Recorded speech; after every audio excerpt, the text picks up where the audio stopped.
Good afternoon or good morning, and welcome to your English 2 classroom. Um, Today's video is for September 22nd. It's a Wednesday. If you look at our um, agenda, today you're going to be doing the Get Ready activity for the first reading selection, which is called From Total Eclipse. That means it's an excerpt, not the whole thing. And then you're actually going to read it today and complete all of the embed questions as well as do some markups and annotations. So we're going to go through those two and talk about them, discuss the questions as we go, and let's get started. So in Ed, in your assignment folder, this 6 weeks, I want you to really concentrate on keeping your assignments folder cleaned out. So anything from last 6 weeks, even if you didn't do it, go ahead and mark it as done so it will get it out of your assignment folder, including the personal essay.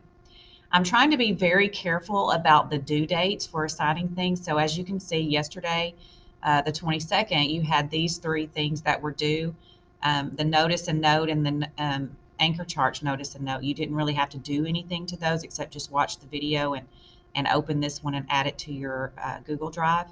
So you can mark these two as done if you did that, and make sure that you've done the subject and predicate interactive grammar, and let me know if you have any questions about that. So today is the 23rd, so you will see that today you have two things that are due, and those are the two things that were on your agenda. I've put the rest of the assignments for the week in there, so these two tomorrow and this one on Friday, along with the test over this selection. Okay?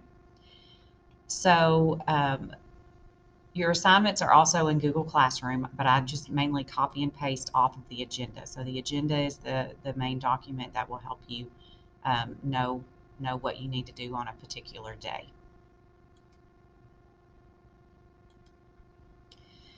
So open your assignments in Ed. Let's go to the Get Ready.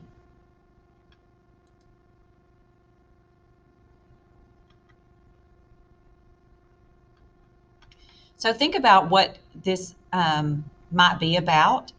It is by Annie Dillard, and you can see by the photo, and it's called Total Eclipse, so you can make some predictions about what that might be about. We're going to refer back to our essential question for the unit. How does our point of view shape what we think we know? Events of nature can often leave us questioning reality. How might a powerful storm or some rare phenomenon such as hail leave you disoriented? And discuss your reaction. So I just want you to think about that. What might it do if you lived through some sort of natural disaster? Maybe you have lived through a hurricane or a tornado. How can that leave you feeling disoriented? We're going to be reading literary nonfiction. So nonfiction means that this is not something that's made up out of the imagination of the author. This is something that actually happened. Literary nonfiction means they're telling that story, telling it as a story, okay? They will share factual information and ideas, develop key insights about the topic, use literary techniques such as figurative language and narration. They often reflect a personal involvement in the topic. You can read more about this if you'd like. So let's talk about the style. So an author's style is something that you can analyze, their style of writing. It's a particular way literature is written to produce a desired effect. So they just gave you some examples here, and I'll let you read those on your own. But some elements that create style are the author's choice of words. So word choice. Authors choose their words very carefully, as you should when you're writing. Choose your words very carefully to mean precisely what you mean, and not just vaguely what you mean, but to be more precise. The author's tone creates a specific style, and the way the author writes their sentences. Charles Dickens, very famous British author from the 1800s, he wrote A Christmas Carol. That might be one of the ones that you're most familiar with, Oliver Twist, and others. He wrote sentences that sometimes are a paragraph long, like really, really, really long sentences. And he's known for that. So the length of the sentences, the way that the sentences are constructed and put together can really add to the style, the author's style of writing. So as you read, pay attention to how Annie Dillard uses style, specifically sentence structure, tone, and word choice, and you might mark those things up as you read.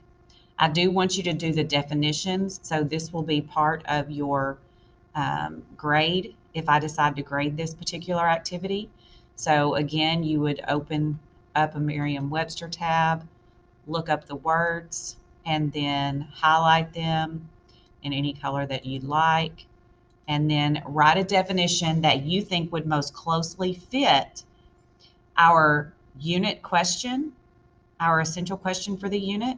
So everything that we read is going to have to do something with how our point of view affects what we see. So as you're looking up these words, even think about the title of the story and the photograph at the top, and see if you can come up with the meaning that would most likely fit, the definition and the meaning that would most likely fit either with our essential question and or this selection. So your words are wane, saturate, hue, and recede. So do a definition of all four of those words. Then you have an activity down here. This is notorious for, sorry about that. Sometimes students will check these and they'll have it right and it'll show that it's wrong. So if you think you've got it right and it keeps saying that you're wrong, go ahead and reset it, refresh it, and then click each word. Sometimes students say it works if you just switch words around and don't refresh, but I think a lot of times the problem is you got two right and two wrong, and so you like, okay, well these just switch, and then you check it again and it doesn't recognize that you changed the words. So anyway, if in doubt, refresh.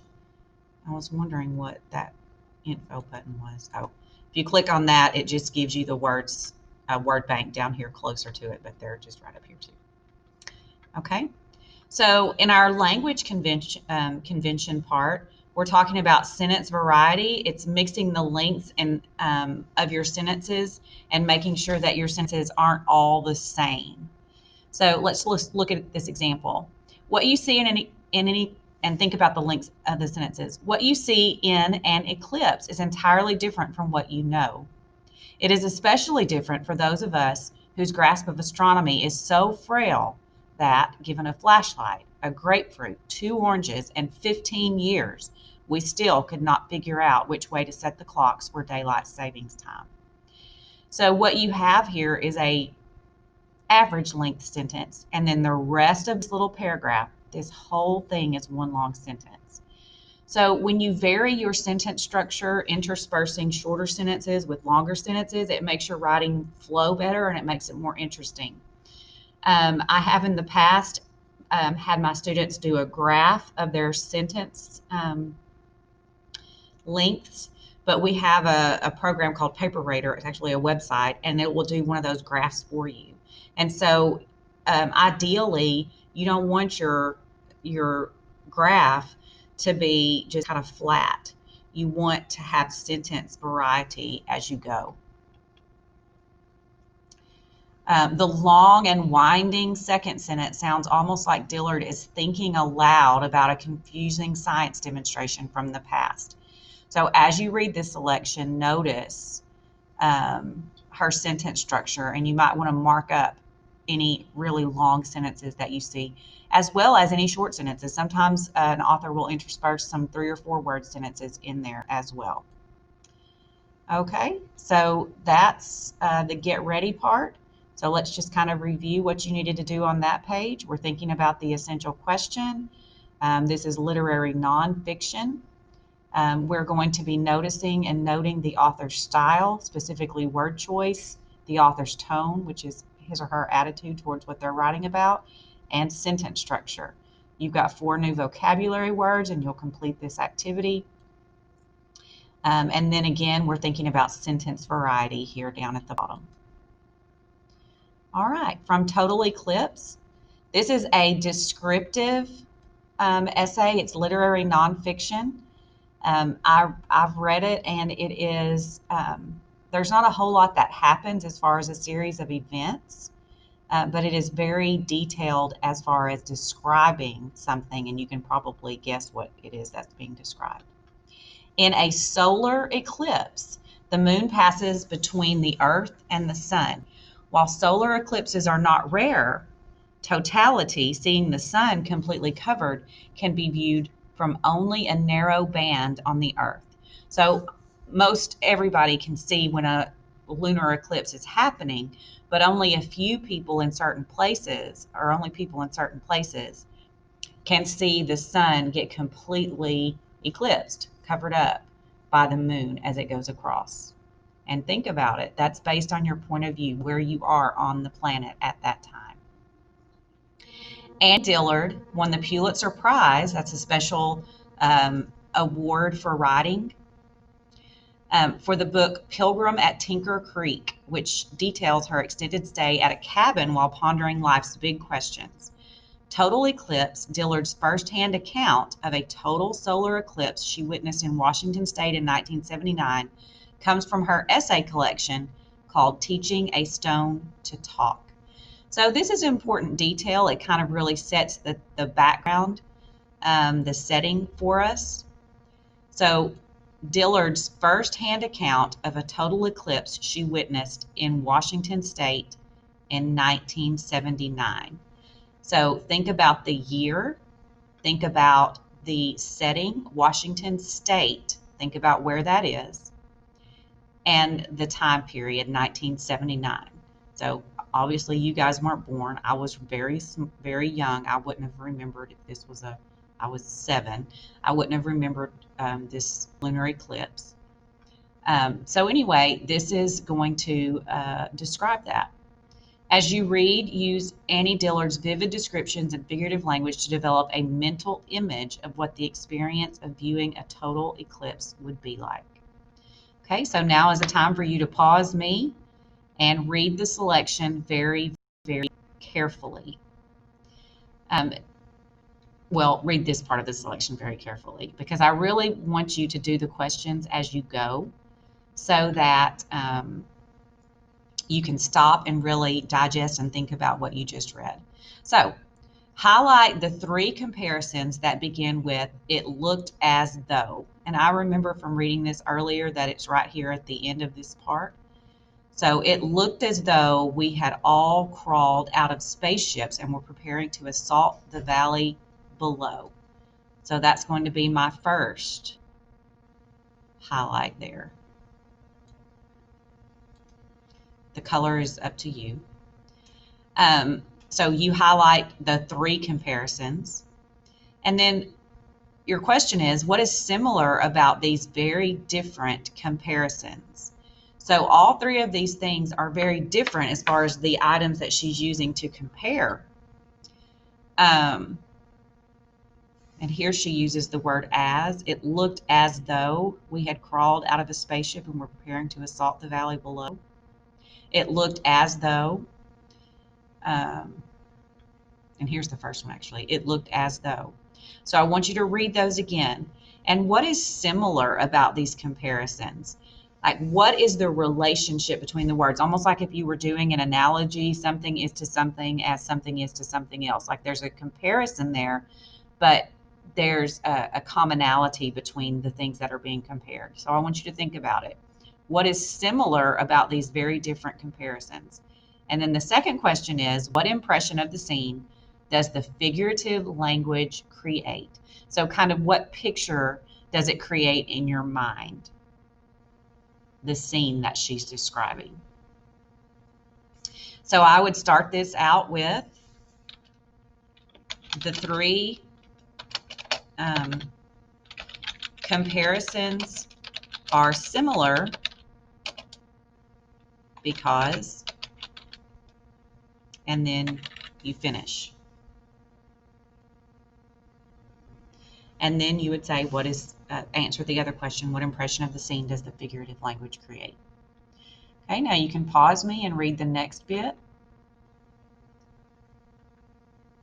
I highlighted this word ado. It began with no ado. I thought you might not know what that meant. You might want to look it up if you don't.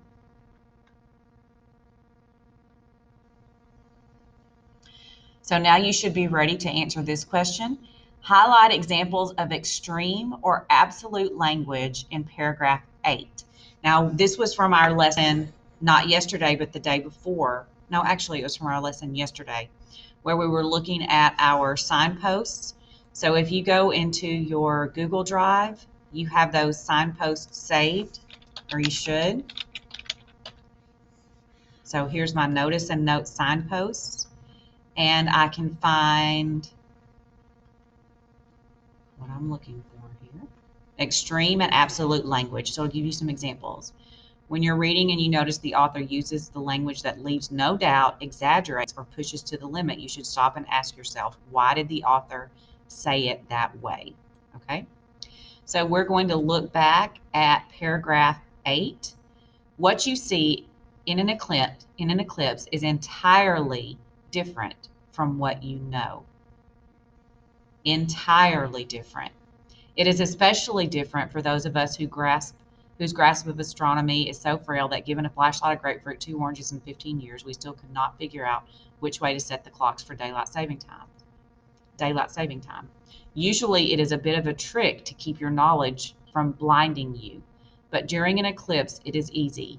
What you see is much more convincing than any wild-eyed theory you may know.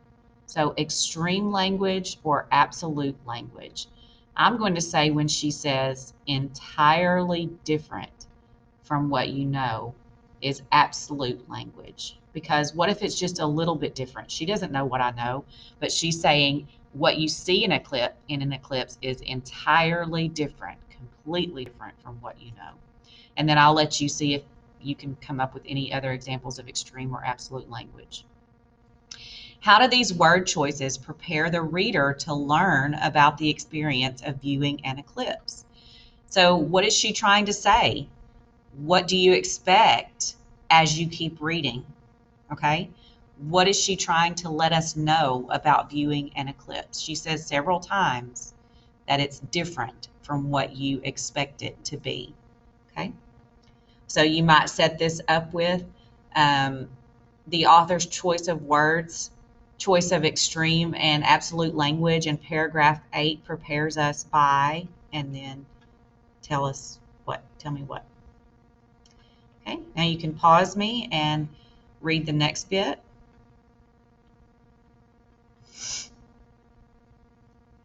And then here's your next question. Highlight imaginative comparisons that appear in paragraph 12. So here's paragraph 12. I remember reading this. The comparisons are very, very imaginative. This paragraph is full of imaginative comparisons, comparing two things, but in a very unique and kind of theatrical or dramatic or unique way. Why does the author choose this style to describe what she sees? So once you've found the highly imaginative comparisons, the hillside was a 19th century tinted photograph from which the tints had faded. Tints. So there was this old there's this old kind of photography called tintype.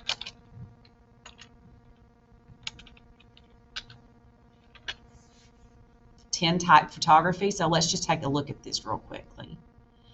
So it's kind of got a metallic sheen to it, taken with an old way of taking, and I don't know all the details of it, but this is an interesting photograph. My grandmother had one tintype photograph in her house of her great-grandmother. Now, this is my grandmother who was in her 90s, who passed away about 6 or 8 years ago. She had a very old photograph from the 1800s of her great-grandmother. And very often do you see how the edges are coming off and little bits of the photograph is coming off, and you can see these pictures over here. Over time, the image starts fading away. So that's what she's describing here with this scene. The hillside was a 19th century, which means 1800s, tinted photograph from which the tints had faded. So that's one example of very imaginative comparisons. So why does the author choose this style to describe what she sees? Why would she choose something so kind of unusual as to describe photographs like this as the way the hillside looked? So I would start that out with something like, the author chooses imaginative comparisons in paragraph 12 to something. Help the reader understand or create a picture in the reader's mind. Okay, now you can pause and read the next part. Underline what Gary is doing in paragraph 13 and highlight how the author perceives him. So you've got two different things. When I scroll through this to grade this, and remember, anytime you read and do the embedded questions, I always grade that. So I need to see that you underlined something and highlighted something. Underline what Gary is doing in paragraph 13 and highlight how the author perceives him. So when I see that question, it makes me think of my essential question, which is, how does our point of view affect what we think we know? Okay, so we're talking about physical point of view here, what she's seeing and how she's seeing it physically. So what Gary is doing, underline it and highlight how the author perceives it, how she sees it from her point of view. And why is there such a strong contrast between how Gary is acting and how Dillard sees him? Dillard is the author, remember. So why is there such a strong contrast between what Gary is doing and how she perceives it? Why is it so different?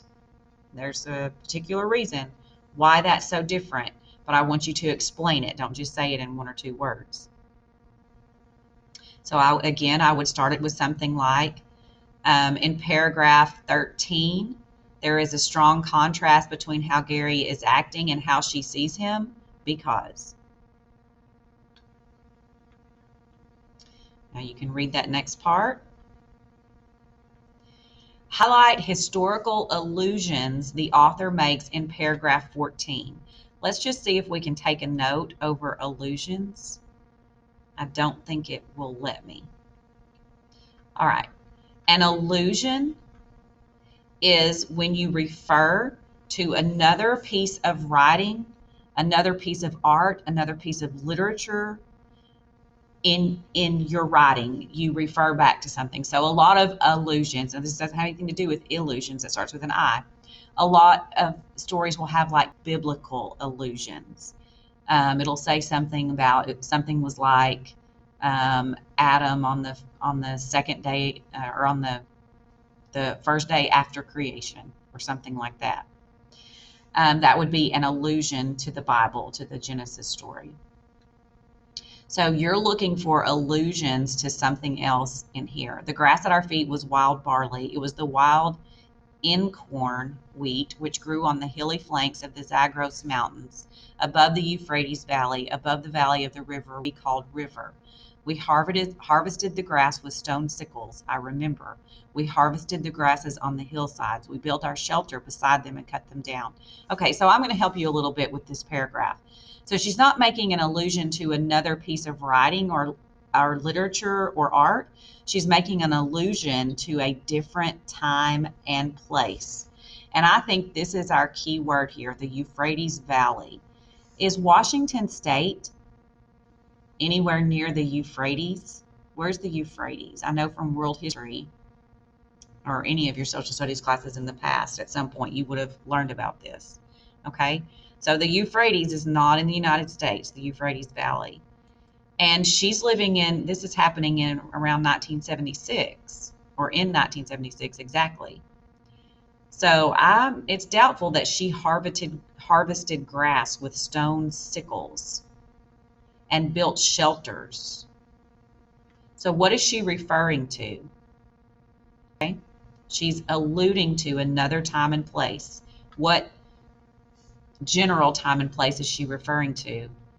And the question is, what does the author think you know about ancient civilizations? So our question kind of gives us a clue about the historical um, allusions here. So ancient civilizations.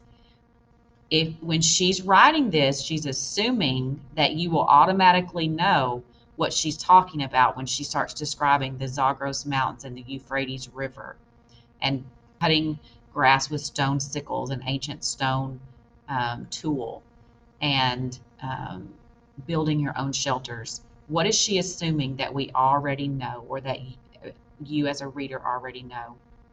And if you didn't know about this, how could you fill in any knowledge gaps? So, for instance, if you were reading this and you said above the Euphrates Valley, that doesn't sound like, but I know that from somewhere. Of course, you could look that up and find more about what's significant about that area. Okay, read the next bit, and I think we've got 2 more questions. Underline very short sentences and highlight very long sentences in paragraph 15. There's a lot to do in this selection. So I'm looking for a very short sentence. It says to underline it. So look at this one. That is when there were screams. That's the little underline thing. So there's a short sentence. Here's another one. And then you should be able to find more. And then there should be some really long sentences in here somewhere. I see a lot of short sentences, so go ahead and underline them. But look at this one. A piece of sky behind the crescent sun was detaching. No, never mind. I thought I was finding a long sentence. I'm having a hard time finding the long sentence, but I know that you can. Longer, but there's a lot of short sentences. So underline the short sentences and highlight the longer sentences. And how does mixing these two very different sentence types affect the mood of the passage? So the mood, something we need to talk about, the mood is different from tone. They both have to do with feelings about what you're reading or what you're writing. But the mood is how the reader feels about it. So it's how it makes us feel, not how the author feels about it, but actually how it makes you feel. So when you're reading a scary story, a ghost story, the mood, is suspenseful and creepy.